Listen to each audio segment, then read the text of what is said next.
Good afternoon, ladies and gentlemen, and to those watching us from other parts of the world, good evening and good morning as well. My name is Andrej Mahecic, and I wish to welcome you to this press conference by the Intergovernmental Panel on Climate Change. I will be moderating today's press conference, which is dedicated to the latest IPCC report on the mitigation of climate change. We have a number of distinguished speakers today who will deliver brief statements. This will be followed by an official presentation of the report on mitigation of climate change. The instructions to the media about how to submit questions in the course of this press conference have already been sent out, and so for the members and the representatives of the media, please do indicate the name of your organization, your own name, and the question you have. I would like to also stress that we will try to accommodate as many questions as possible. We will have about 90 minutes for the entire press conference, but it is likely that, unfortunately, we will not be able to go through all of them. I would like now to welcome Mr. Abdullah Moqsid, the Secretary of the IPCC, to introduce today's event and speakers. Thank you, dear Andre. Today, the IPCC releases its report on the mitigation of climate change. Soon, you will hear from the scientists themselves when they present the main finding of this report. This cycle, the sixth cycle, was the most intense of all the IPCC history, with 8 reports, and we have already released 7 of them. We have finalized the reports from the 3 working groups in unprecedented conditions during the COVID-19 pandemic. The report released today comes at the end of this third successful virtual approval plenary. I mean virtual approval plenary. The commitment and years of hard work of hundreds of scientists around the world and 195 governments made this possible. Let me also stress that the IPCC ability to deliver rely on the voluntary and generous contribution of states. I am incredibly honored to welcome and introduce our distinguished guest speakers. First, we will see the video message from the United Nations Secretary General, Antonio Guterres. We will also hear from our IPCC Chair, Professor Hussolli. We will also hear from the World Meteorological Organization Secretary General, Professor Petri Talas, and the United Nations Environment Programme Executive Director, Inger Andersen. We will also hear from the scientists. Dr. Jimsky, co-chair of Working Group 3.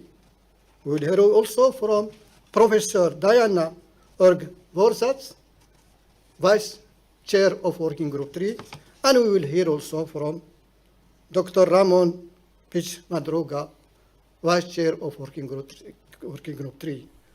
We will now see the video message from the United Nations Secretary General, Antonio Guterres. The jury has reached a verdict, and it is damning. This report of the Intergovernmental Panel on Climate Change is a litany of broken climate promises. It is a file of shame, cataloguing the empty pledges that put us firmly on track towards an unlivable world. We are on a fast track to climate disaster. Major cities underwater, unprecedented heat waves, terrifying storms, widespread water shortages, the extinction of 1 million species of plants and animals. And this is not fiction or exaggeration. It is what science tells us will result from our current energy policies. We are on a pathway to global warming of more than double the 1.5-degree limit agreed in Paris. Some government and business leaders are saying one thing but doing another. Simply put, they are lying. and the results will be catastrophic. This is a climate emergency. Climate scientists warn that we are already perilously close to tipping points that could lead to cascading and irreversible climate impacts.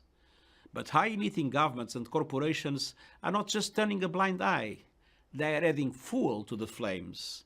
They are choking our planet based on their vested interests and historic investments in fossil fuels, when cheaper, renewable solutions provide green jobs, energy security, and greater price stability.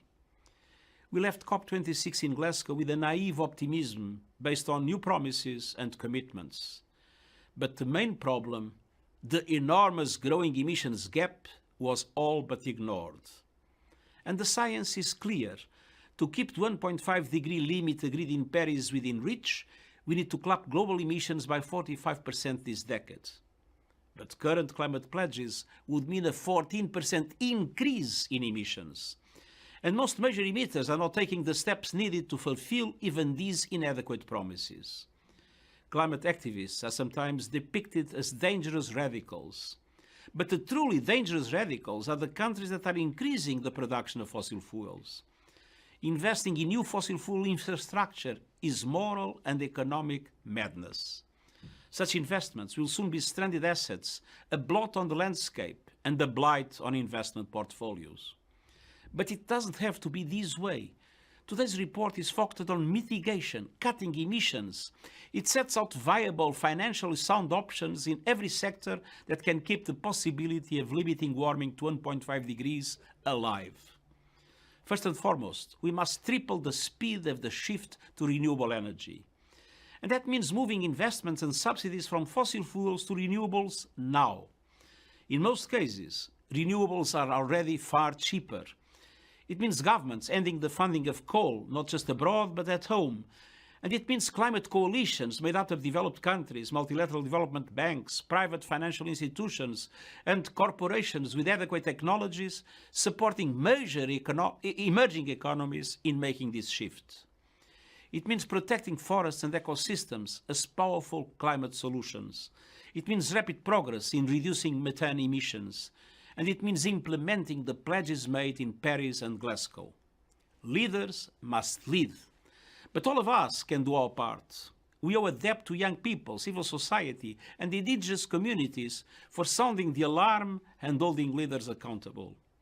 We need to build on their work to create a grassroots movement that cannot be ignored.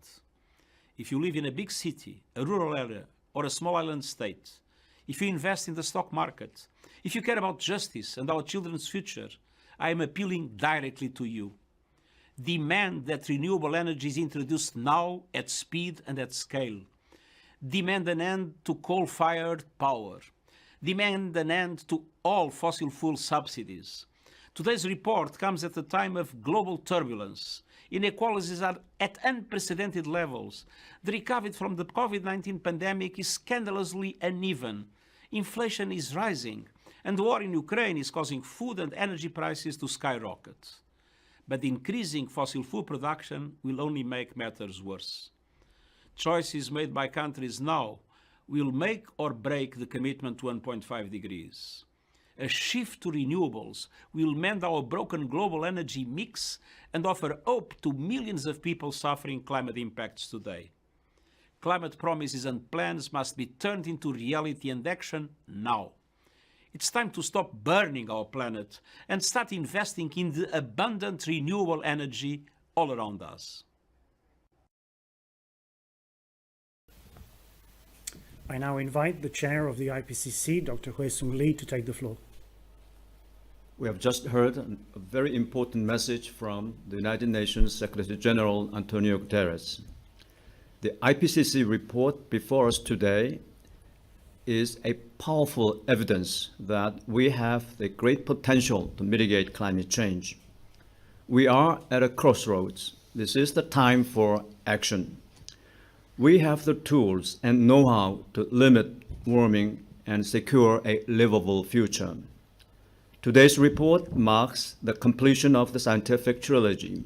It is the last piece of the 3 IPCC working group contributions to the 6th assessment report, which will conclude with a synthesis report to be released later this year.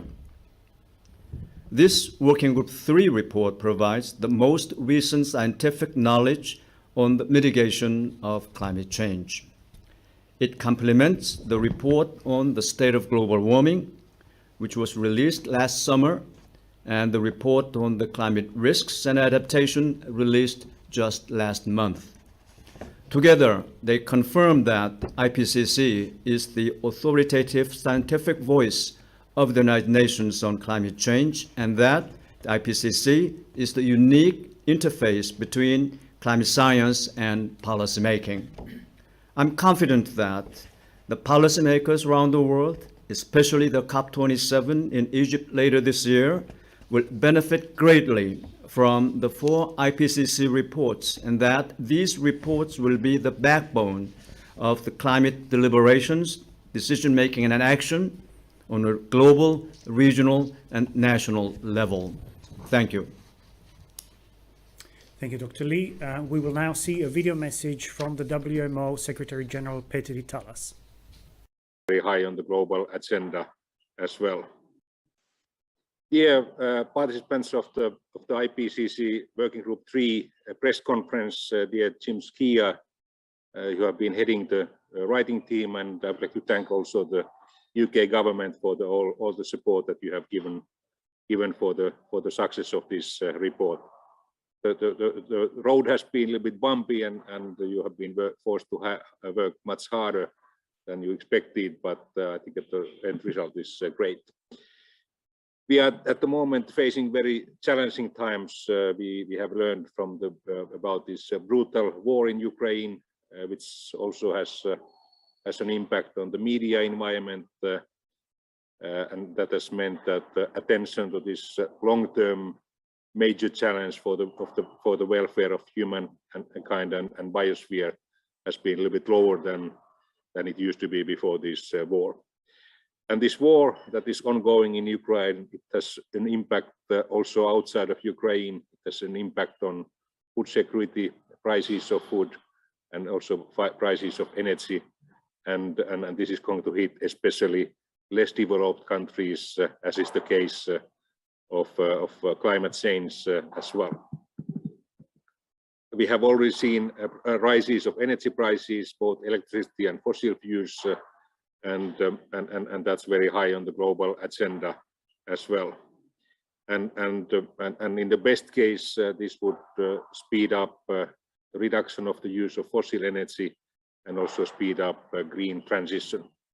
In the worst case, interest to mitigate climate change will be challenged because of this development. But let's concentrate on the results of this excellent report, which form very good basis for crucially needed raise of the ambition level of climate mitigation. Although I would like to praise the results of the COP26, where G7 and European Union countries made pledges to keep us on 1.5 degrees track, we should also keep in mind that the rest of the G20 countries, including the BRICS countries, were not in a position to offer such pledges that would keep us on such a track. This report today shows what are the means and most effective means and most affordable means in different types of economies to enhance the crucially needed pace of mitigation efforts. I hope that this information will be used by the governments in different parts of the world to proceed with mitigation.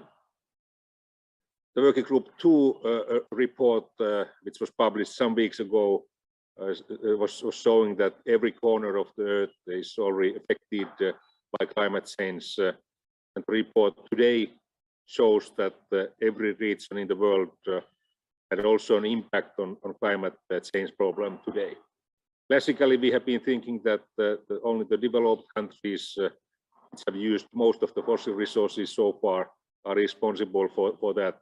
But if you take the land use into account, especially deforestation in Latin America, Africa, and Southern Asia, it's shown that they have also had a major impact on the climate problem, which is demonstrating that we need global efforts to be successful in climate mitigation. And besides that, there's also need to pay attention to climate adaptation. We know that the negative trend in climate will continue for the coming decades anyhow, and melting of glaciers and sea level rise for the coming centuries. We just celebrated the World Meteorological Day on 23rd of March, and there United Nations Secretary General Antonio Guterres was tasking WMO to lead the preparation of major early warning service package to be approved by the COP27 hosted by Egypt this November in Sharm el-Sheikh. Only half of the 193 members of WMO have proper early warning services in place, which means that ever-growing impacts are causing dramatically growing economic and human losses. We have also drastic gaps in weather, climate, and hydrological observing systems, which means that the early warning services, especially in African, Caribbean, and Pacific countries, are in very poor shape.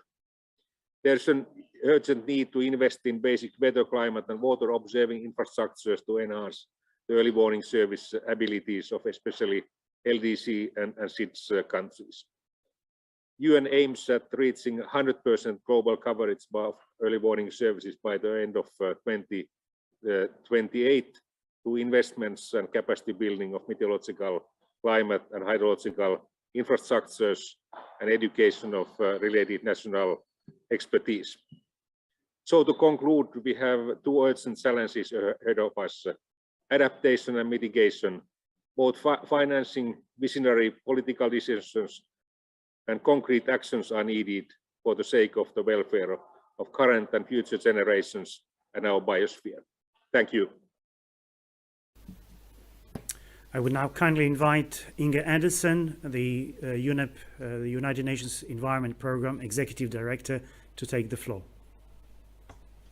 Thank you so much, and to all members of the press, welcome, and of course to Hosong Lee, who is the chair of IPCC, and certainly to Jim Skier, Diana Urj-Bosatz, and Ramon Pix Madruga, who is first co-chair and vice chairs of this working group.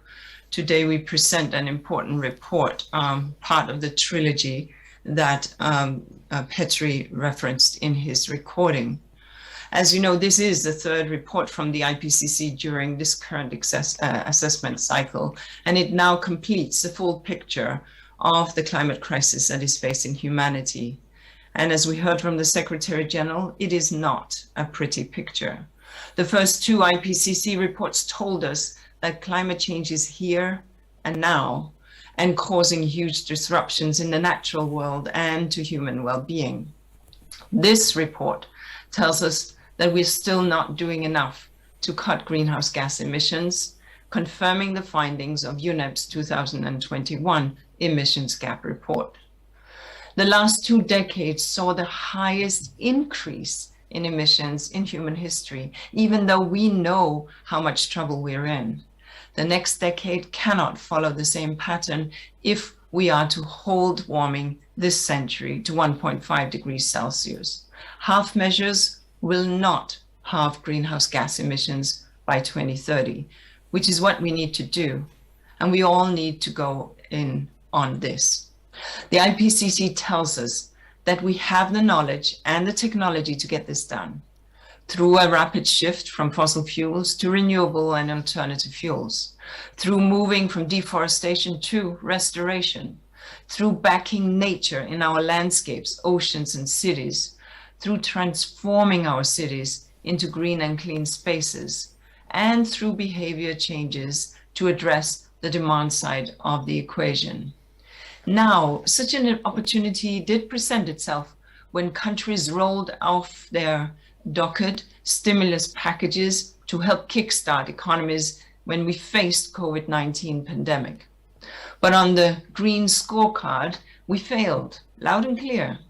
Once again, we now today find ourselves with an opportunity for some as countries seek out alternative sources of energy. Immediate needs must be met, yes, to heat homes and to keep lights on. But as we rethink hydrocarbon suppliers, our dependency on fossil fuels, the solution has to be to kickstart the transition to renewable and cleaner sources of energy. The next climate COP in Sharm el-Sheikh must bring more ambitious climate pledges and long-term strategies for 2050 to help drive such shifts. But increased action must begin this year, not next year, this month, not next month, and indeed today, not tomorrow. Otherwise, we will, as the UN Secretary General put it, continue to sleepwalk into a climate catastrophe. Thank you. Thank you very much for these thoughtful remarks. I would now like to invite Dr. Ho-Sung Lee, the chair of the IPCC, to open the official presentation of the report. Thank you, Andre. This critically important Working Group 3 contribution assesses progress made in mitigation and options available for the future. It is looking at enabling conditions across sectors and systems in the aspects of the technological, environmental, economic, and social dimensions. Building on the findings of Working Group 1 and Working Group 2, this report gives us options for solution. It offers strategies to tackle the critical questions of our time. How can the world reduce greenhouse gas emissions? How can the world speed up the emissions reductions in a just and equitable manner? How can the buildings, transport, cities, agriculture, livestock, and energy sector to be a part of the solutions to lowering emissions? I'm encouraged by the increasing number of countries taking ambitious climate actions. There are policies, regulations, and market instruments that are proving effective. If these are scaled up and applied more widely, they can support deep emissions reductions and stimulate innovation. The Working Group 3 co-chairs and vice-chairs will present the main findings of the report. Now I hand over to the Working Group 3 co-chair, Dr. Jim Ski, who will present the details of the report. Okay, thank you, Ho-Sung. And before I start, I would like to thank all of the authors who spent countless hours working on this report on a voluntary basis under extremely difficult circumstances given the COVID pandemic. I would also like to thank my fellow co-chair, Priyadarshi P.R. Shukla, who unfortunately can't be with us today. We've actually been shoulder to shoulder for the last 5 years to guide the work on this report. In his place, I'm actually joined by two of the Working Group 3 vice chairs, Diana Urga-Vorsats and Ramon Pix-Madruga. And together, we are pleased to present the findings of this Working Group 3 assessment of the mitigation of climate change. Now, our assessment was prepared by 278 authors from 65 countries. We reviewed more than 18,000 scientific papers and considered close to 60,000 individual comments from governments and experts as part of the drafting process. And all of this feedback has helped to strengthen the report. So in the next 20 minutes, we're going to set out our key findings, showing where we are in terms of greenhouse gas emissions, where we're headed, and what action we can take to limit global warming. Now, the reality is that greenhouse gas emissions, which are causing global warming, are at their highest levels in human history. Emissions in 2019 were about 12% higher than they were in 2010 and 54% higher than in 1990. So we are definitely not on track to limit warming to 1.5 degrees Celsius.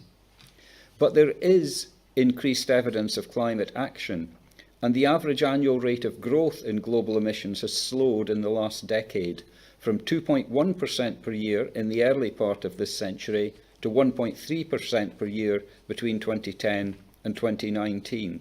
And this decline in growth is particularly noticeable in the energy and industry sectors, where the rate of growth has more than halved. Despite this progress, our assessment concludes that unless there are immediate and deep emission reductions across all sectors, limiting warming to 1.5 degrees will be beyond reach. Some countries have achieved a steady decrease in emissions over several years at rates consistent with limiting warming to 2 degrees, and a growing number of cities are setting net zero target.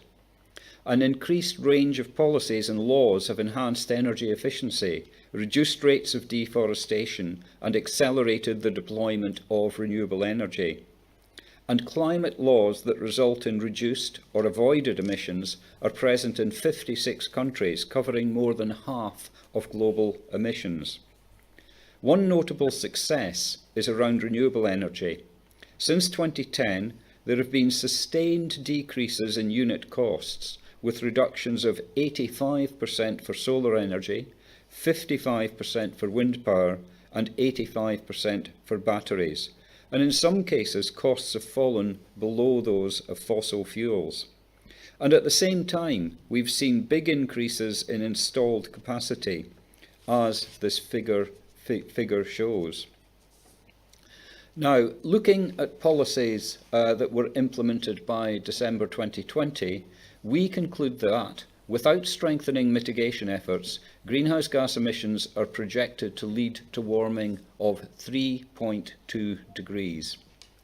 In the scenarios we assessed, limiting warming to 1.5 degrees requires global greenhouse gas emissions to peak before 2025 at the latest and be reduced by 43% by 2030. Emissions from methane, a short-lived but very potent greenhouse gas, would also need to be reduced by about a third over the same period. And even if we do this, it is almost inevitable that we will at least temporarily exceed 1.5 degrees warming, but we could return below this level by the end of the century. Now, limiting warming to around 2 degrees still requires global emissions to peak before 2025 at the latest, and be reduced by about a quarter by 2030. Now, the temperature will stabilise when we reach net zero carbon dioxide emissions. So to limit warming to around 1.5 degrees requires reaching net zero carbon dioxide emissions in the early 2050s, and for 2 degrees, carbon dioxide emissions would have to be reduced to net zero in the early 2070s. Deep and sustained reductions of other gases would also be required. So how do we go about reducing these emissions? And to answer this question, let me hand over to Diana. Thank you, Jim. I'm Diana Urge-Forsatz, one of the vice chairs of Working Group 3. What I would like to do now is to take you through the options that are available in each sector to combat climate change. And yes, in every sector there are options available that can at least halve emissions by 2030 and keep open the possibility of limiting warming to 1.5 degrees. Let's walk through these. The energy sector accounts for about a third of all emissions, and major transitions are required to limit global warming. This will involve a substantial reduction in fossil fuel use, low or no carbon energy systems, widespread electrification, use of alternative fuels such as hydrogen and sustainable biofuels, use of carbon capture and storage, and improved energy efficiency. Transitioning to a low-carbon energy sector is expected to cut down international trade in fossil fuels. Energy efficiency and reductions in energy consumption can be achieved using digital technologies. In this way, it is also possible to decentralize an energy network so that power comes from multiple localized energy networks rather than one main electricity grid.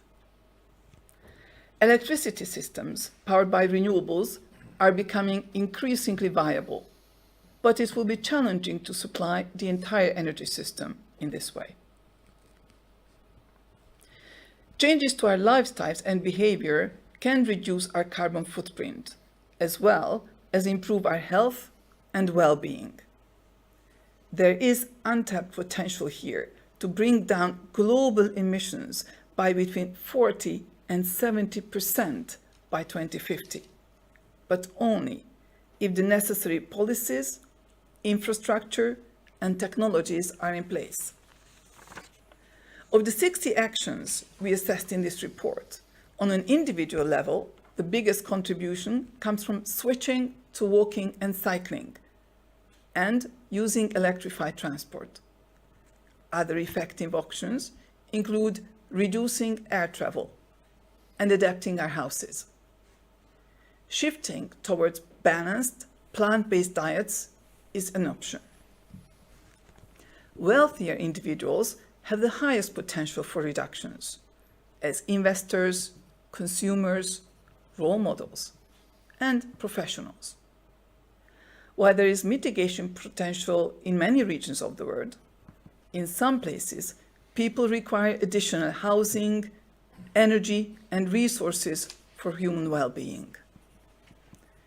To be effective, lifestyle changes will need to be supported by systemic changes across every aspect of society, including transport, buildings, industry, and land use.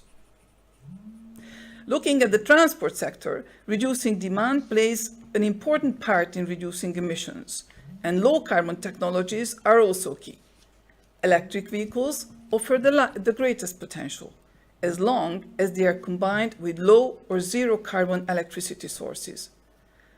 Advances in battery technologies could assist in the electrification of trucks and complement conventional electric rail systems. In aviation and shipping, which are harder to decarbonize, alternative fuels such as low-emission hydrogen and biofuels would be needed. Overall, there is substantial potential for emissions reductions, but this depends on decarbonizing the power sector. Cities and other urban areas account for more than 2/3 of global emissions if we take into account what is produced in the city and brought in from elsewhere through energy and products. And there is significant potential for emissions reductions. In all cities, better urban planning is key. 3 other broad strategies have been found to be effective. These include sustainable consumption and production of goods and services, electrification, and improving carbon uptake and storage in cities, for example, with trees, lakes, green roofs, and permeable surfaces. In buildings, it is possible to reach net zero emissions in 2050. Action in this decade is critical to fully capture this potential. This will involve retrofitting existing buildings and using effective mitigation technologies in those that are yet to be built. This requires ambitious policy packages, which may incorporate efficient design and use of space, energy, materials, appliances, and the use of renewables. There is an increasing number of net zero and net zero energy and net zero carbon buildings in almost all climates. This has come about from construction and retrofitting. More could be done to reduce emissions in this sector if renovation rates and retrofitting were improved. Reducing emissions in industry will involve using materials and energy more efficiently, reusing and recycling products, and minimizing waste. These approaches are underused in policies and industrial practice at present. For basic materials, including steel, building materials, and chemicals, low to zero greenhouse gas production processes are at their pilot or near commercial stage. In some cases, they are at commercial stage, but not yet established through industrial practice. This sector accounts for about 1/4 of global emissions. Achieving net zero will be challenging and will require new production processes, low and zero emissions electricity, hydrogen, and where necessary, carbon capture and storage. To counterbalance hard to eliminate emissions, for example, from agriculture, aviation, and some industrial processes, requires carbon dioxide removal. These methods remove carbon dioxide from the atmosphere and store it on land, underground, or in the ocean. There are biological methods that can store carbon, such as reforestation and soil carbon management, and these are widely practiced. New technologies, such as direct air capture and storage, require more research, upfront investment, and proof of concept at larger scales before they can be widely used. Carbon dioxide removal is essential to achieve net zero. For carbon dioxide removal to work effectively, agreed methods for measuring, reporting, and verification are required. And finally, agriculture, forestry, and other land use can provide large-scale emissions reductions and remove and store carbon dioxide at scale.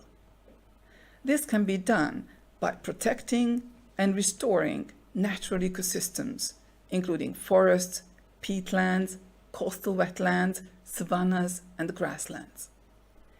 Improved and sustainable crop and livestock management can also play a part. Land provides us with so much, for example, food, nature, and our livelihoods. These competing demands have to be carefully managed. But land can only do so much in terms of removing and storing carbon, and cannot compensate for delayed emission reductions in other sectors. To look at how we can strengthen the response and accelerate a low-carbon transition, I would like to hand over to my fellow Vice Chair, Ramon. Thank you, Diana. My name is Ramon Pix Madruga, Vice Chair of IPCC Working Group 3. I'm very pleased to share with you this last segment of our presentation. The next few years are critical if we want to limit warming to 1.5 degrees Celsius. And what I would like to share with you now is precisely the way, some options to improve our chances to success. And I would like to start with finance. Our assessment shows that financial flows are a factor of 3 to 6 times lower than levels needed by 2030 to limit warming to below 1.5 degrees Celsius or 2 degrees Celsius. But there is sufficient global capital available and liquidity to close investment gaps. Clear signaling from government and the international community, including a strong alignment of public sector finance and policies, is critically important. The challenge of closing gaps is widest for developing countries due to the limited capacities of these countries, particularly the less developed countries. Without taking into account the economic benefits of reduced adaptation costs or avoided climate impacts, global gross domestic product growth would be just a few percentage points lower in 2050 if we take the necessary actions to limit warming to 2 degrees Celsius or below compared to maintaining current policies. Let's turn our attention now to regulatory and economic instruments and policies which play a critical role in strengthening the response to climate change. Regulatory and economic instruments ranging from standards for vehicle efficiency and building codes to policies for industrial decarbonization to broad-based carbon taxes and emission trading systems have already proved effective in reducing emissions. So such measures can be strengthened and expanded significantly. policy packages and economy-wide packages are better able to achieve systematic change than individual policy instruments on their own. Ambitious and effective mitigation requires coordination across government, setting and implementing strategies and building consensus among disparate stakeholders. These efforts are particularly effective when built on engagement with civil societies, indigenous people, professional bodies, and businesses. In recent years, there has been enormous activities and significant progress in technology and innovation, which is reflected in this assessment report of Working Group 3. Investment and policies, especially for scientific training, as well as research and development, push forward low-emission technological innovation. Key to effective decision-making in assessing the potential benefits and risks of different technologies and approaches, understanding their implementation at scale, and identifying what stands in their way. Some options are technically viable, increasing cost-effective, and generally supported by the public, which enables development in many regions. Examples include solar energy, energy-efficient appliance, improve forest and crop management, and reduce food waste. Other options face barriers that need to be addressed before they can be implemented at scale.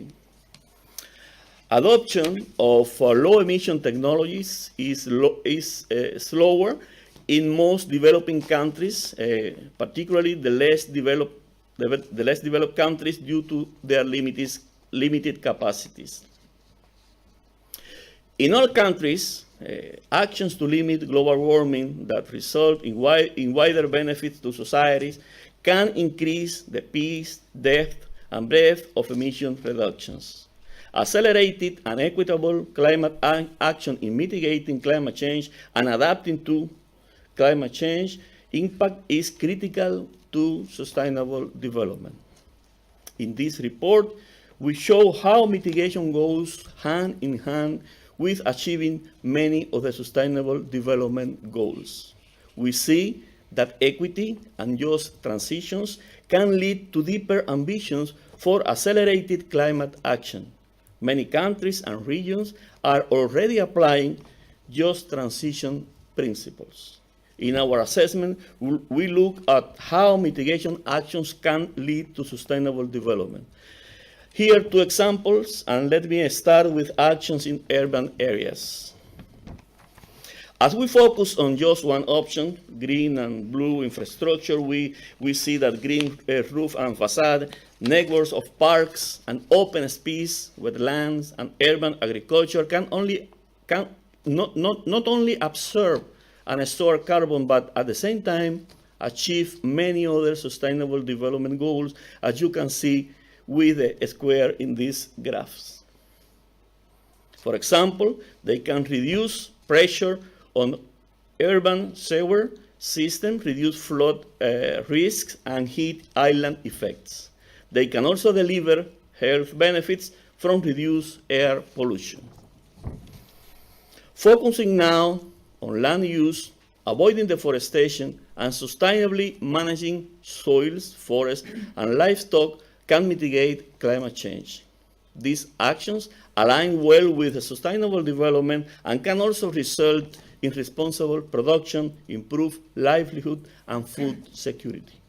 Potential conflicts between reducing emissions and sustainable development, particularly around land use, and the need to ensure access to food, water, and energy can be managed with the right policies, investment, and financial partnerships. This gives an insight into the wider benefits of mitigation. Our report provides a comprehensive assessment of all this.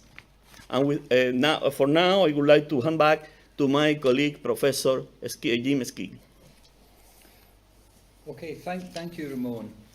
Climate change is the result of more than a century of unsustainable energy and land use and patterns of sustainable consumption and production.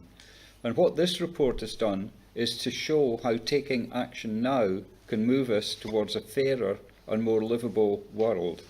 And so just to sum it all up, we know what to do, we know how to do it, and now it's up to us to take action. Thank you very much for this presentation. We are now opening the floor for questions. The first questions are already with us. I will direct the first one to Professor Jim Ski.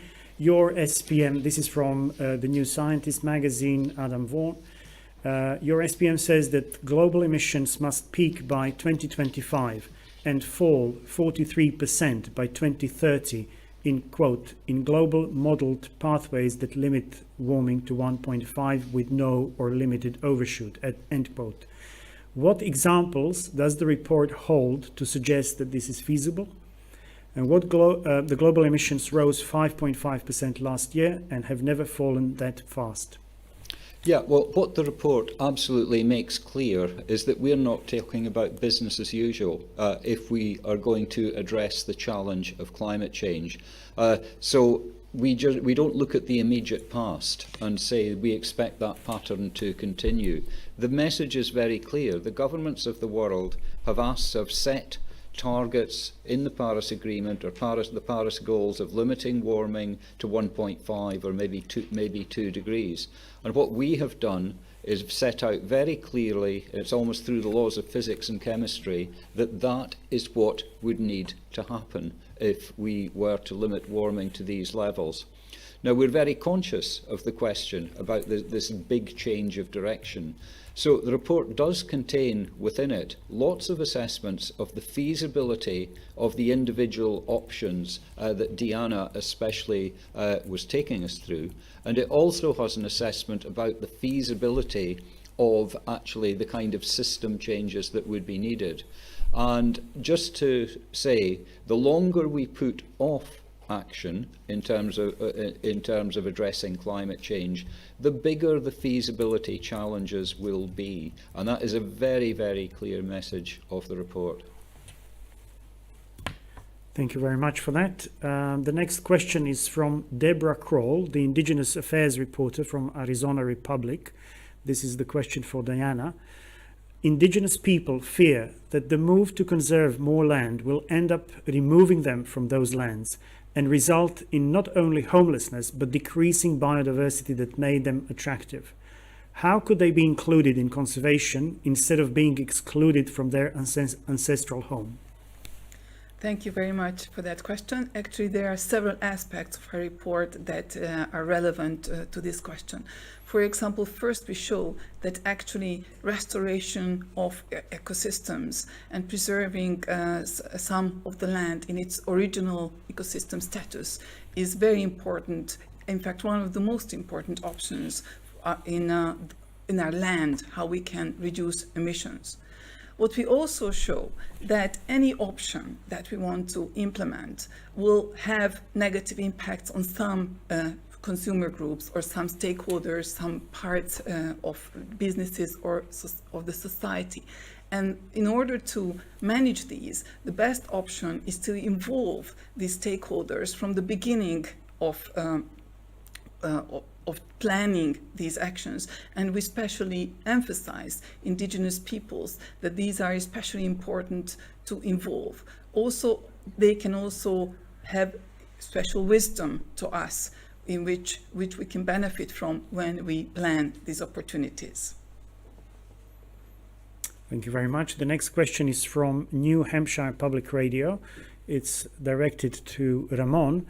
What is the role of local or state or city or town governments in speeding emissions reductions? What goals should they set and what actions can they take?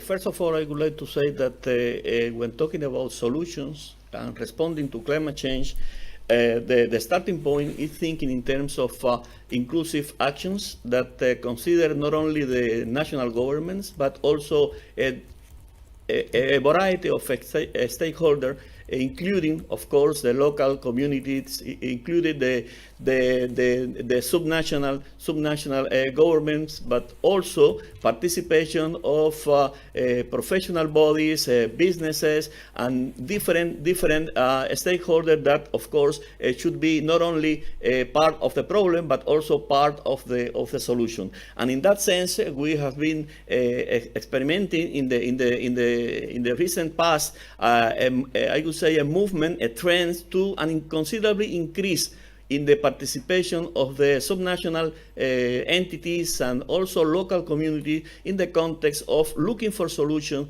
to climate change. And this has, to certain extent, also encouraged governments to take policies and law associated as part of this whole trend.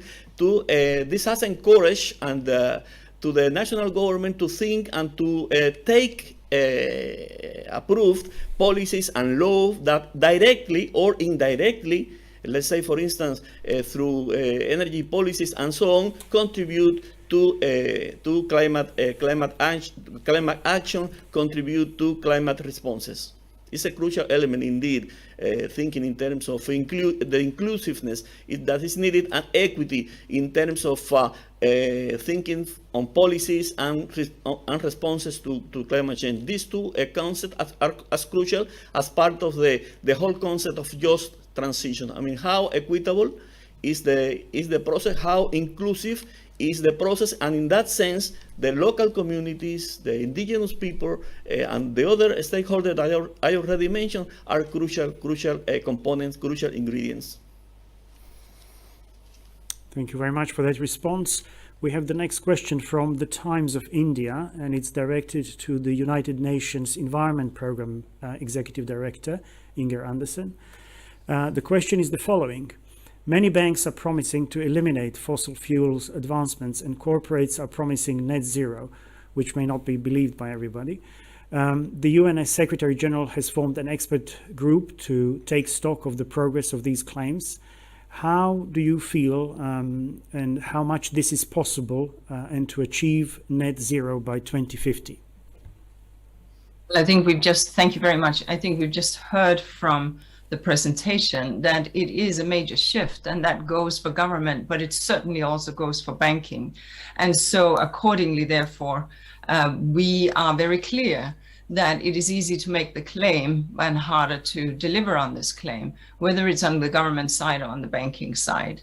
But clearly what this report makes absolutely clear is that unless we do so, we will not be having the security of the investments that people have made for the day after tomorrow, the proverbial day after tomorrow. Therefore, making those shifts as early as possible is critical. In his statement, the recorded statement, the Secretary General spoke to this exact issue. Because the point is, if I am a young person and I start my pension today, with a pension scheme today, I would very much like to have that pay out when I reach early age. So what is it, therefore, that my pension is investing in? If I am an insurance company, what is it that I am investing the insurance premium in? If I am an asset holder, what is it that these assets are invested in? That's the issue. Within UNEP-FI and other aspects, we have indeed been working on this with a significant amount of resources signed up. But it is a hard issue, and the call is therefore on individual investors, but also on institutions to lean in and make this happen. Thank you. Thank you very much for this response. Just to check if there are any other additional comments from the people in the room. No. We are moving on. The next question is from the Associated Press, and it's directed to James Skee. At what date will it become impossible, even with drastic emission cuts, to keep temperature below 1.5 degrees Celsius? The report says it is impossible under current NDCs and current policy. So at what year do we pass the crossroads Dr. Lee mentioned, where no matter what we do, can't prevent hitting 1.8 degrees? Well, I think I would almost need to consult my calendar on that particular question, because the report is very clear that we need to take action now, or 1.5 degrees may become simply beyond reach. It may be physically impossible to get there. So the message is we don't have a date. I mean, I think Inger Anderson, when she was talking, she said, not this year, not next year, this week, not next week, today, not tomorrow. And that would really be the message. We need to get on with this now, or 1.5 degrees will slip beyond reach. And if there is no advance in the kind of pledges that countries are making, before we get to COP27 in Egypt at the end of this year, I think we may well have to conclude that indeed 1.5 has gone. Though, of course, in longer term, throughout the 21st century, there are technologies, there are approaches that could draw carbon dioxide emissions from the atmosphere and actually start to bring temperatures down. The issue there, of course, is that some of the climate impacts are associated with the peak temperature, because irreversible impacts may occur. So basically, it really underlines that message about taking very early action. Thank you very much for that. Next question is for Diana. It comes from Kate Arnoff of the New Republic. And the question is following. In response to high fuel prices and war in Ukraine, the US and EU have signaled they will build additional fossil fuel infrastructure on either side of the Atlantic, much of which will stay online for decades to come. Are these build-outs consistent with limiting warming to 1.5 degrees Celsius or 2 degrees Celsius? Thank you. We do show that fossil fuel infrastructure that we keep building, some of that will be stranded, which means that we will not be able to use it if we want to keep global warming to 1.5 degrees. In fact, what we show is that what we already presently see, or at least at the time when we closed, when we finally looked at literature, which was last October, that approximately 1 to 4 trillion US dollars worth of infrastructure will be stranded, which means that will not be possible already to return fully their investments. So building even more infrastructure either puts reaching our climate goals at risk, or will just cause even more infrastructure to be stranded, and that will have negative impacts on the whole society. So we do need to make choices, and what our report shows, that there are also a lot of opportunities through which we could, for example, rapidly reduce emissions and energy use. For example, through individual action, we can reduce very rapidly by 5% our emissions. And also there are longer-term opportunities through the more rapid acceleration of renewable energy technologies, which are today among the cheapest, as already my colleague Jim Ski has pointed out, and many other options which can help us to reduce our energy use and also to provide more rapid acceleration of alternative energy sources which do not rely on fossil energy production. Thank you, Diana. The next question is for Ramon. It is from Andy Revkin. The report shows global greenhouse gas emissions have continued to rise, but also says expanding laws and policies, quote, have led to the avoidance of emissions that would otherwise have occurred, end quote. Given complexities like leakage, what's the evidence for that conclusion? Well, first of all, I would like to say that the policies and law is a part of the instrument, I could say, to be applied in responding to climate change. Of course, having a policy, having a law is not enough. It's a precondition, I would say.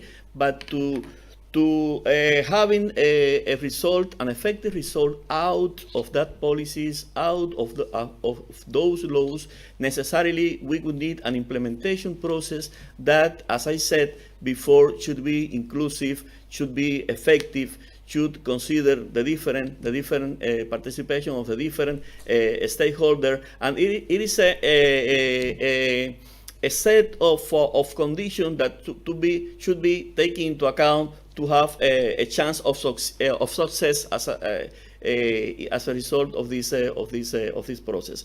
Reducing energy emissions, as has been already mentioned by my colleague Professor Ski, a good requirement to if we want to limit warming, for instance, to 1.5 degrees Celsius, would imply immediate and significant reduction in the greenhouse gases emission.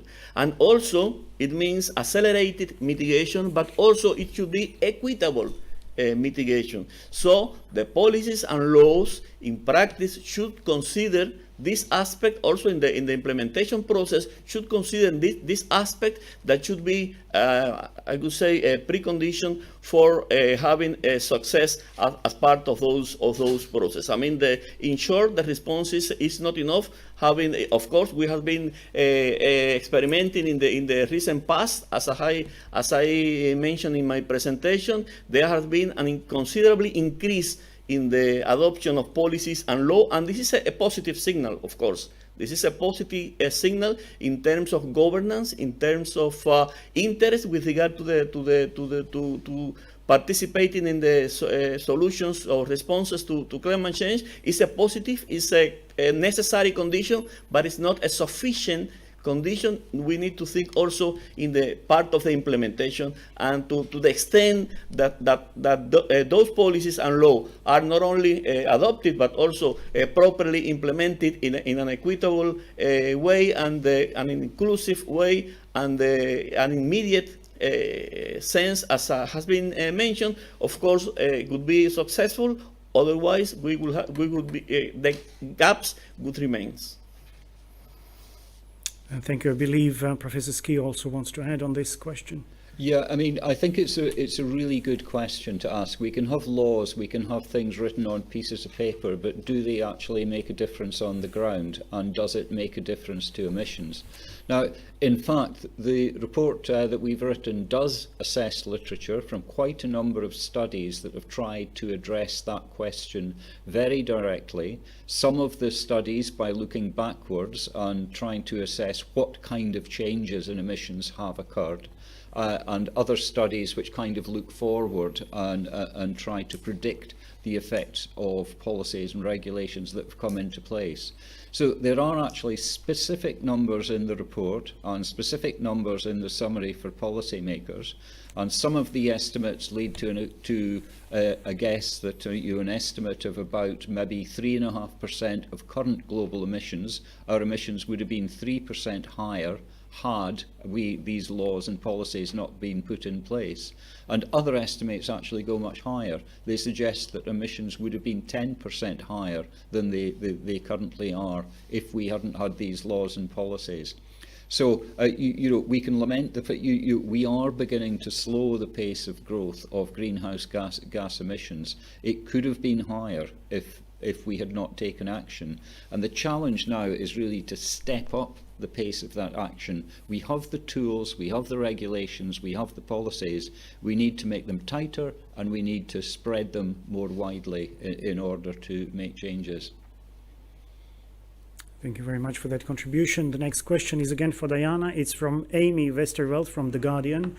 Can you speak to the roles misinformation and greenwashing play in impacting governments' abilities to effectively mitigate climate change? Yes, thank you for that question. We do show that there are many opportunities and more wider opportunities available for both governments as well as businesses to take action, and individuals as well. Nevertheless, we do show that there is a significant implementation gap. So the promises of many cities, governments, businesses have not we don't see the progress that they will be able to reach their promises, because there is the emissions are not going in the direction that where they would already need to be if we were to fully reach the targets that they have set. Nevertheless, we also see that there is significantly increased political will, and that will help us in reaching these targets, because, for example, as Jim already showed, there are 18 countries which have already managed to reduce their emissions as in response to their climate change policies. We also see that a very large number of cities have committed to net zero goals. So that means that there is increasing commitment, and when there is increasing commitment, there is also increasing attention to this. We also show that transparency, reporting, monitoring, and verification, these are all key to implementing our ambitious climate goals and ambitious policies, and we will only be able to achieve the full impact of these ambitions if we do implement also these as part of the policies and also different actions that businesses take. Thank you very much for that response. The next question is again for the United Nations Environment Programme Executive Director. It is from the Arizona Republic. Water security is a top and urgent climate matter in the US Desert Southwest, along with other aridifying regions around the world. What is the single most important thing for people living in those areas to understand about what they can do now to protect their access to this critical resource? Thank you. I mean, I think it was the second report of this crop of IPCC reports that signifies that at some point in a year, 50% of the population are likely to be living in scarcity. And so this is absolutely an issue. So are we then, therefore, in these scarce areas, and I will distinguish between poorer regions such as the Sahel and a wealthier region such as Arizona, are we in the wealthier areas where scarcity prevails, living as if we had no scarcity? Are we being mindful of the kind of restoration activities, ecosystem restoration activities that we could do that would enhance soil moisture and therefore leave the little rainfall that there may be in the soil, also at the same time making them more fertile? Are we using zero watering gardens? What kind of hardware and machinery do we use for that is water consuming and that is otherwise that could be more water efficient? Do we understand that we can in fact implement and have a much lower water footprint while still living healthy lives with parks and enjoyment? So it is around appliances, it is around awareness, it is around use, and it is also around mindfulness, around storage and restoration in poorer zones, such as the Sahelian belt from Somalia on the one end and to Senegal on the other. Clearly there it is about restoration. This is why the African Union has started the African Green Belt that sees to and looks towards restoring what has been degraded over since the 70s, when we have seen this ever decreasing rainfall year on year, driven on by climate change. These are the kind of actions that we can take. And so that does become very critical. If I just may, on the issue of policies, the very issue is that having policies that stick, that are, as we heard, also transparent, but also that are reported on by media and held to account. That is where we see the needle shifting the fastest. Declaratory policies that are generic in nature are not the way we will get there. It is by getting quite specific, sector by sector, the building sector, the construction sector, the transport sector, as well as the energy sector. That's the way we will get there. And of course, incentivizing with instruments, be it taxes or tax breaks, to enable that these policies are taken up more fast. Thank you.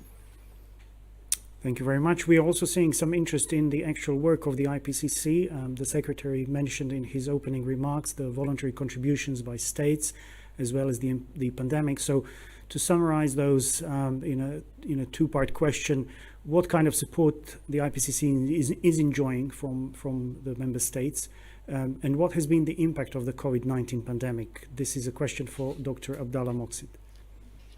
Thank you, Andre. Yes, IPCC is basing his work on voluntary contributions. And I will use 3V. It is about financial voluntary contribution. And as IPCC work should be neutral, because we are assessing research, but we should really be neutral about any kind of policy. This is why we are working with voluntary contribution, financial voluntary contribution. The second V is, and this is the big V, because it is based on the voluntary contribution from scientists. Thousands of scientists are contributing to the high quality of the work of IPCC. And I think I am happy to see in this press conference we have developed country experts, women, and as well as developing country experts. And this sixth cycle, thanks to the voluntary contribution, voluntary involvement for not only balanced regional representation, but also the openness for new new youth scientists. And this is, thanks to this great V, we are providing a good assessment. The other V is a little bit specific for IPCC, because IPCC is the best interface between policy and science.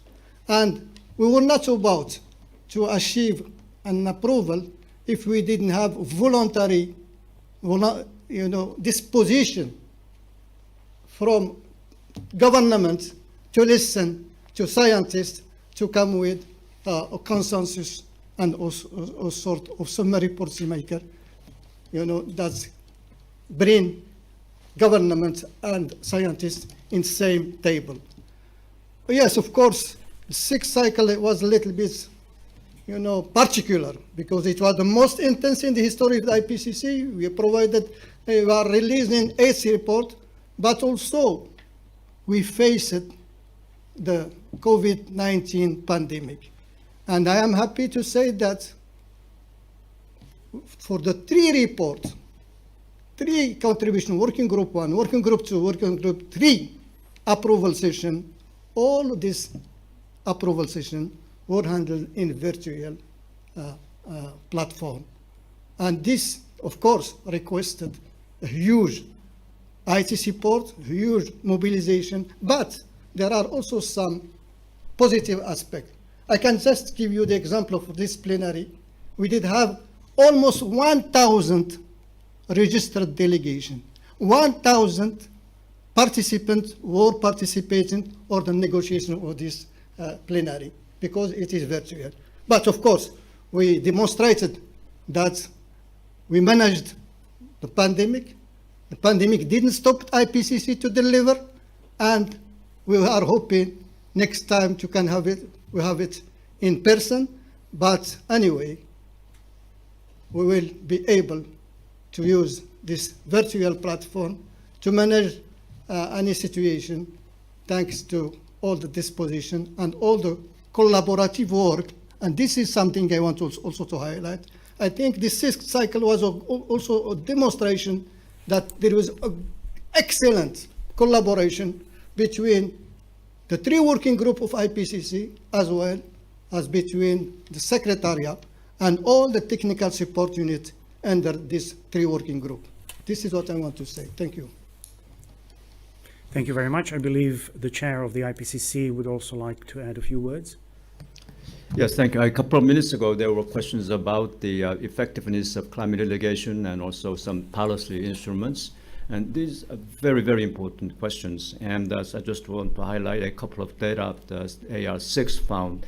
That is the consumption-based CO2 emissions declined in developed countries. This implies that the CO2 intensity in the developing countries declined. This is the example of a very positive policy spillover across the borders. And policies positive policies, actions taken in developed countries or some other countries have a spillover effect. So we can be very optimistic about this direction of very ambitious action in the countries. Thank you very much, Dr. Lee. The next question is from Laurie Gehring from the Thomson Reuters Foundation. It is for Ramon. What are now the major barriers to achieving the transition needed? Social, financial? What, in simple terms, needs to change to bend a curve that is so far not being bent? Thank you very much. I would say that this question refers to some elements which are crucial in the debate on climate change and also for finding solutions or responding to climate change. With regard to the social issues, I would like to highlight that this is in this sixth assessment report, the contribution of working group 3 to this sixth assessment report of the IPCC. This is the first time that a whole chapter has been devoted to analyze the demand side and the social aspect of mitigations, including aspects related to the demand side solutions and responses to climate change. And this is an issue, of course, as was mentioned by Diana in her presentation. There is a huge potential for reducing emissions on the demand side, and in that sense, social aspect in terms of changes in behavior and other social elements could contribute to realize this huge potential in terms of the demand side actions on the demand side. But of course, there are talking about barriers, and of course there are social barriers as those associated to the social behavior. But there are other crucial barriers that has to do with what is also mentioned in the question, which is finance, technology, and this is crucial for particularly those segments of the world economy which are much more vulnerable. And they are the developing countries, and within the developing countries, for instance, those which are much more vulnerable as small island developing states and less developed countries. Finance, with regard to finance, there is also an extensive assessment of the financial aspect in this contribution of Working Group 3 to the 6th assessment report. And in that sense, it is clear that there is a gap. There is a gap with regard to the existing financial flows oriented to climate action and the requirements to the financial requirement to advance in limiting warming to 1.5 or 2 degrees Celsius. And in contrast to this gap, there are capitals available. There are liquidity available. So the point is, if we want really to advance in that path of limiting warming, following those ambitious goals, we need to think in terms of firstly addressing those gaps, and this is a signal for government, for the international community, also in terms of international cooperation, but because finance and technology are two key aspects that in terms of barriers and in terms of the needs of developing countries for fully participate in this response, in this global response to climate change, that should be properly addressed. And this has also to do with the articulation, the connection of the climate response to the Sustainable Development Goals. I mean, these are two sides of the same coin, I would say, for progressing, for advancing, and sustain this the accomplishment of those goals. We necessarily need to think in terms of an accelerated response to climate change and accelerated mitigation as part of that response, but this accelerated process should also be equitable as has been already said, and this is also another issue that need to be properly addressed as part when thinking in terms of barriers for further progress in that sense. With regard to technology development, technology transfer is another aspect that was assessed in this contribution of Working Group 3, and of course this is another area in which much more effort would be needed if we want to advance with limiting the warming in those directions, taking into account these two ambitious goals, 1.5 degrees Celsius and 2 degrees Celsius. So in general, I would say that this aspect, when the responses or the potential responses to climate change, particularly in terms of mitigation, which is the mandate, the main objective of this Working Group 3, when talking about mitigation as part of the responses to climate change, the assessment of not only of the potential but also of the barrier has been a crucial aspect, and of course the intention is keeping these as relevant areas within the work of the IPCC. Always considering that the mandate of the IPCC is assessing relevant literature with regard to these issues and others, without being prescriptive in terms of the prescribing policies. Thank you very much, Ramon. I believe Co-Chair Jim Ski also has something to add on this question. Yeah, very specifically on finance. I mean, we have a dedicated chapter on investment and finance in the report. And what it is trying to do is really to explain the issues about how you close that gap and get enough money moving into the kind of mitigation projects that we need. And what's very clear, public money can't do it by itself. I mean, developed country governments have not met their $100 billion a year goal, but the money that is needed is actually in the trillions. It's not a matter of billions. So we need to get private sector money going as well. And there the important thing is that the public sector and governments use the money that they have cleverly in order to incentivize private sector investments. So the challenge there is, in many developing countries, the cost of capital is high.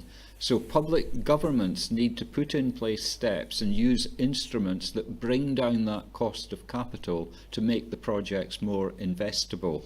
And that means things like loan guarantees, export credit, etc., to make sure that the projects become investable. And that's got to be a big part. It's not just about public money coming through, which may be important, especially for adaptation projects, but from the mitigation side, it's reducing the risks of investing in the projects from pension funds, insurance companies, etc.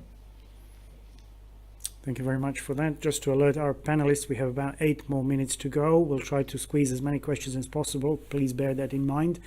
The next question is from Janessa Duncombe from EOS. It's possibly first for Diana. Perhaps the co-chair might want to also add something to it.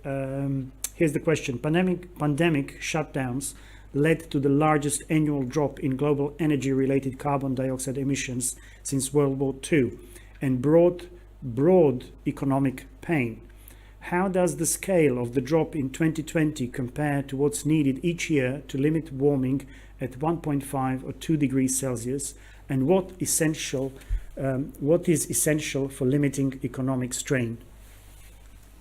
Thank you very much. And that's a very important question because, of course, it emerges in us that if this substantial reduction, this around 5 to 6% reduction, is what is needed each year to reach our climate goals, to keep global warming at 1.5 degrees, then does it mean that we have to be all locked up and go through these austerities to reach our climate goals?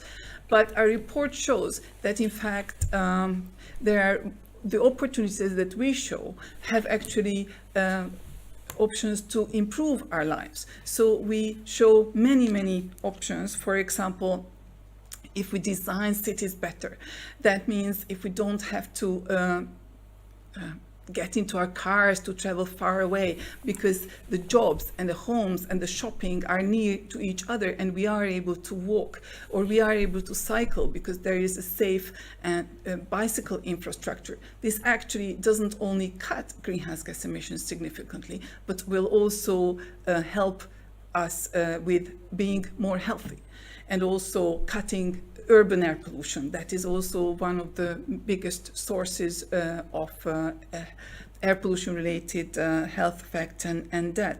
So coming back to the pandemic gave us also many further opportunities. For example, the fact that we are now discussing online and have this press conference online, this has been made increasingly acceptable and increasingly possible as a result of the pandemic, because we are improving our digital infrastructure and access to digital services, and generally accelerated digitalization, which is shown in our report to be a fundamental part of many of our responses.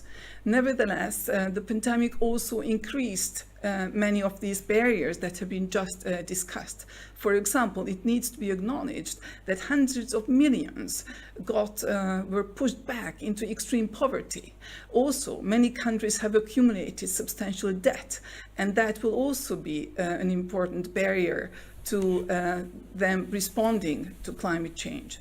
Nevertheless, further opportunities come through our responses to the pandemic. As already mentioned earlier in this press conference, that many governments are mobilizing substantial resources to revitalize their economies, and how these resources are spent is really critical to reach not only to again bring the economies back and bring those people out of poverty, but these can be very well also utilized for reaching our climate goals. And here it gives me also a good opportunity to come back to the previous question and add some further information on the previous question related to fossil fuel investments.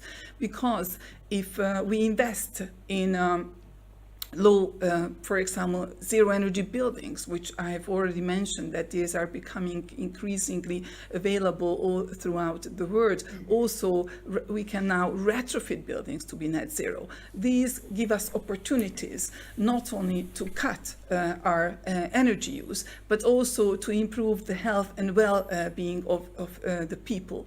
And the pandemic has shown that this is very important, because we are spending increasing amounts at home. And so the point is that altogether this pandemic has, yes, shown that we can reduce emissions, but that's not the way how we will have to reduce emissions.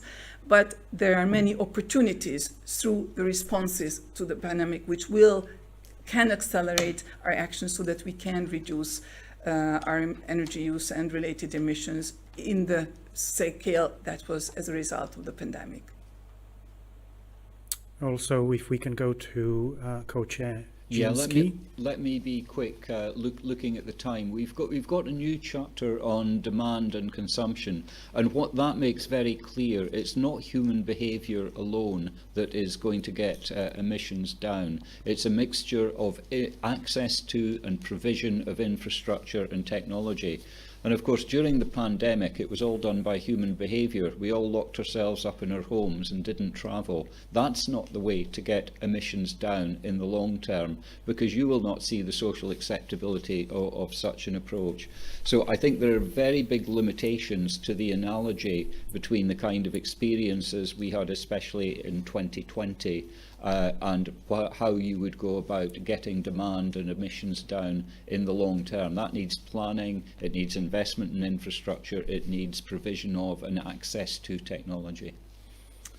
Okay, thank you very much for that. I believe this is going to be our last question. It's from Agencia EFE, from Marta Montojo. And on this one, perhaps I will direct it first to Ramon, and then perhaps maybe an additional comment from the co-chair, Jimski. What sort of climate mitigation policies that have been put in place so far has had a short-term negative impact on vulnerable low-income groups and small companies, as the authors suggest? And how can governments avoid having such an impact going forward? How much can we rely on the CDR technologies, carbon dioxide reduction technologies? Well, with regard to this last part of the question, CDR is has been also assessed, of course, as part of this assessment of the Working Group 3, and has been considered mainly the different options that were mentioned by my colleague Diana, and for instance include. Let me take one of those options with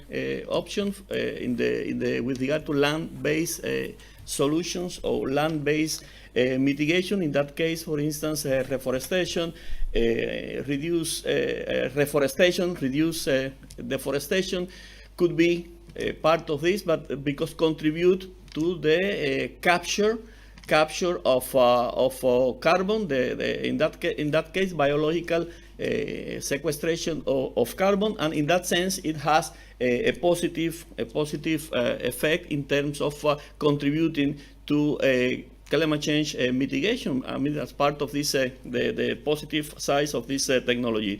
But we need to take into account that when applied at very large scales, many of these technologies, CDR technology, can have also adverse effects in terms of the implications of the impacts with regard to the other land uses that has to do, for instance, with food security, but also with the soil, the health of those ecosystems. It could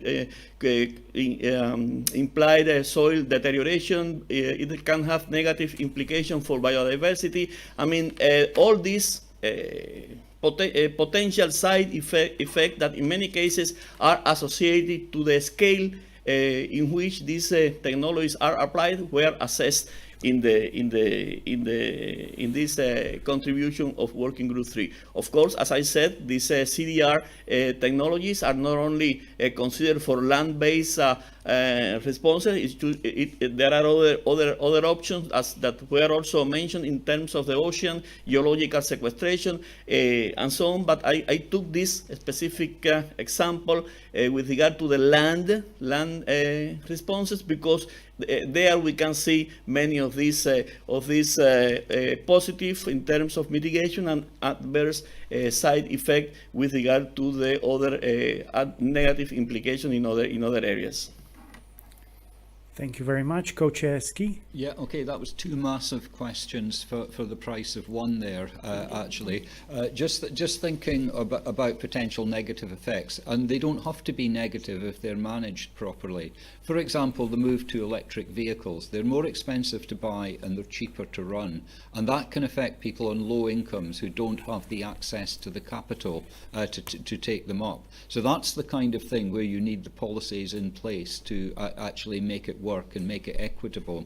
You can also pick up areas of converting agricultural land for planting trees. That can displace people and interacts with land tenure systems. So again, these are the kind of issues that need to be managed. And on carbon dioxide removal, I mean, the chapter that we have on this that includes this is very clear that there are a very diverse number of approaches, technologies, measures that count as carbon dioxide removal, and they all need to be addressed very carefully. Some are land-based, as Ramon has said, some are very engineering and technical, and each has their own challenge. But I'd completely agree with Ramon that it's the land-based ones where you need to look out very carefully for the social equity, just transition kind of issues.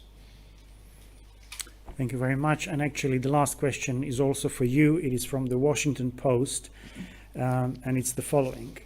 The report makes that politics, not science, technology, or lack of understanding is the main barrier to achieving emissions reductions. Which political players have been the main obstacles to climate action? How must politics now change to enable the energy transition to occur? Andre, you saved the most difficult question for last, and the one I need to be most delicate one, because it is not IPCC's job to comment on the policies of individual countries or organisations. We have a chapter on institutions, governance and policy that very carefully assesses the literature around these particular areas. And I think what it actually does is to step back a little from actually asking questions about greenwash and whose obstacles, to think carefully about how policies are formed and the role of different stakeholders in policy formation. And it then has a much wider reach because of course NGOs and civil society are also playing a big role in influencing climate policy, and we flag up the role for increasing role of climate litigation, which may not only affect governments but may affect private sector actors as well. So as you know, we're trained to deflect questions like that, and I hope I've deflected it sufficiently. Thank you. Thank you very much. And before we close, I would just like to invite the chair of the IPCC, Hwee-Sung Lee, to share any closing remarks he may have with us.